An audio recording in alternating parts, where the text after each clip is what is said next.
Welcome to Daniel's Inferno. My name is Daniel.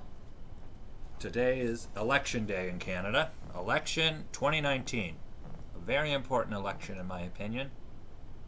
I'd like to start this video off by saying, if you watched my Greta Thunberg video, I don't think I made it clear enough that it was not a personal attack on her. I think the poor girl needs to be left alone, and her parents, grandparents, and those around her should be the ones that should be reprimanded. So I apologize if I did not make it clear enough. It was not an attack on Greta. I actually learned she has OCD, and it may be connected to her climate alarmism, which is just horrendous to think about. I have a lot of experience in my family, friends, everything else around me with mental illness, and especially OCD. So it's an awful thing to think about that she's going through all of this. Anyway, let's get on to today's topic. There are 5 parties running in Canada now.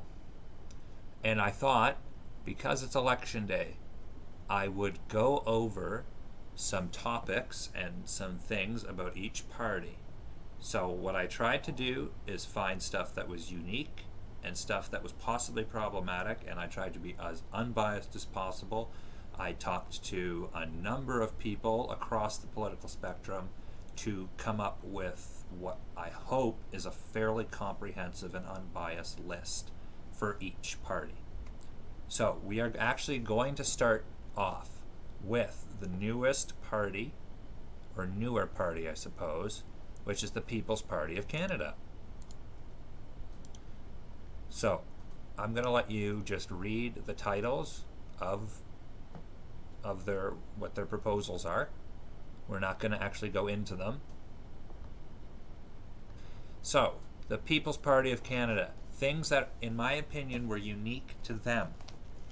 They are a party that wants to ensure that Canada has its own distinct cultural identity, which at the moment, I think a lot of Canadians, or at least conservative Canadians, even centrists, might argue that under Trudeau, Canadian culture, it's not a very clear, defined thing anymore. In fact, Trudeau has said a few times that we don't have a culture. We are multiculturalist. That's our culture. However, People's Party, they would like to lower immigration. They want to help what they say are real refugees and not economic migrants, and they want to ensure and promote a Canadian identity by repealing the official Multiculturalist Act. Problematic things, obviously with that, some people construe that as racist when they talk about integration of immigrants. So an example would be an immigrant coming over, and instead of going to a cultural hub that is more akin to where they came from, they try to go and not stray from that, but try to immerse themselves more in Canadian values, identity, and culture. Some people might find that problematic, and they may also find the PPC's ideas about climate change. They are, as you can see, they want to allow the oil and gas industry to grow, which under Trudeau it has declined, which there's a debate on that, but that's not today's topic. And as you can see, they want to focus on what they say are concrete improvements and rejecting alarmism. Now, some people might say that it is an alarmist situation, so by rejecting alarmism, you're minimizing it. I have opinions, but I'd rather not share them until the end of the video. So that's the PPC. They've been polling at around 2 to 6%. I have to give their leader, Maxime Bernier, a little bit of credit, just because he was trying to run for the Conservative leadership. He lost, and then he started this party, and he's actually, in the about year or year and a half that he's done this, he's got anywhere between 50 and 100 candidates around Canada, and that's a fairly impressive. You have to give it to him at least that he was industrious to grow his party at the rate he did, even to get them to poll at 2 to 6%. That's around what some polls show the Greens polls at, and the Greens have been around for quite some time. So the next party we're going to talk about today is the NDP. So, unique to them, as you can see, you can go deeper into these things if you really want to, but things that were unique that I found for them were that they want to focus on aerospace innovation, which I thought was a very interesting, like I haven't heard other parties comment on that. Aerospace. And also the fighting for manufacturing jobs, and they put a huge emphasis on fisheries and the forestry industry.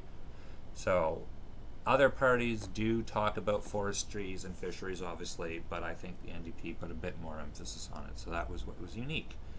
Possibly problematic for them is they have in the past made a few comments about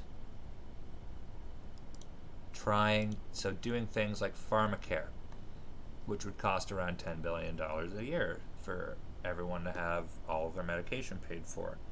They've talked about free post-secondary tuition, and they also want to end homelessness in 10 years while continuing to grow our immigration and refugee policy, which I'm not saying is a bad thing, but to do all of these very, very bold things requires a lot of money. That's that. So those are possibly problematic things with the NDP party. Jagmeet Singh, he, by all reports, is a very good guy. I actually have only had one problem with statements he's made, which was he claimed that Canadians and Canada is, by values and core, a racist country, which I obviously don't agree with. I don't think we are a racist country or people. I think mistakes have been made in the past with our Indigenous communities, and I think as time has passed, we have grown as a people, we have grown as a country, and we learn as time goes by. Next, we are going to talk about the ruling party, the Liberal Party of Canada, LPC. As you can see here, moving forward, a real plan for the middle class has been their talking point for the election. So, things that were unique to them were a ban on single-use plastics and cleaner energy homes, which I thought was very interesting. Let me find it here for you, for everybody. Oh goodness, it's all grayed out. Sorry about that, guys. Well, they wanted more green, efficient homes. Theirs is quite large, as you can see, and it's showing through the screen as well, at least from my view. So it's a ban on single-use plastics, like I said. They have quite a few different, as you can see. Clean, affordable power. That would probably be, there we go, energy efficient homes. Which again, I thought that's help retrofit 1.5 million homes to help Canadians make their homes more energy efficient and better protect from climate related risks. Unique. It is unique. So possibly problematic issues are, there are some different controversies that have plagued Trudeau through his career as Prime Minister. There was the blackface controversy. There was the SNC-Lavalin scandal, which I personally don't think was addressed to the fullest extent, but that's neither here nor there. There have been claims of a history of broken promises, and he wants to lead in the international community with Canadian values, which I think is a hard thing to do if Canada doesn't have a distinct set of values. Lastly, He wants to do a $200 cultural pass when people hit the age of 12, which I think we could, instead of having it cost the taxpayer $200, I think possibly we could talk to these cultural venues, which are, he claimed, theaters, museums, historical sites, national parks, things like that. I think we could probably make a deal with them that people at a certain age could, for a certain amount of time, go to them for free instead of just giving them $200 to do it. Lastly, we are going to talk about the CPC, the Conservative Party. I'd like to say I understand that the Green Party and the Bloc Québécois are around. However, the Green Party's focus is on the climate, which I'm not saying is bad, but when it comes to their other policies, it's very vague. And problematic issues are, Elizabeth May has said things like she wants to develop the North and the prairies, so by 2040 we can have climate refugees, which never heard that term before, to be honest. But the CPC, things that were unique to them: they want to balance the budget within 5 years. They want to cut the carbon tax, which they claim is costing Canadians and not helping fight climate change. They would like to recognize Jerusalem as the capital of Israel, and they want to reopen the Office of Religious Freedom and Expression. So that was uniqueness. Problematic things, some of which I can't show you on here because it's obviously they wouldn't show things that are problematic in their policies. A lot of people, to be honest with you, were more having an issue with Andrew Scheer as a person. Over this past weekend, we had the Conciliagate controversy, where people claimed that Andrew Scheer hired a liberal firm to discredit the PPC. I want to comment, however, that in my memory, opposition research has always been an unspoken truism of Canadian politics. And just because it's not exposed like this was, doesn't mean that it doesn't happen. And I would wager that the NDP, the PPC, the LPC, and the CPC all had different opposition research firms looking into things. I have no doubt that was going on. It goes back as far as when John Chrétien in 2004 was attacked for his palsy, his facial issue with his palsy. Other problematic things with the CPC, Andrew Scheer has made statements that contradict current values. People have questions about his commitment to trans rights. He voted against euthanasia, and people are worried that even though he's commented that he won't reopen the abortion debate, that he has mentioned that he will allow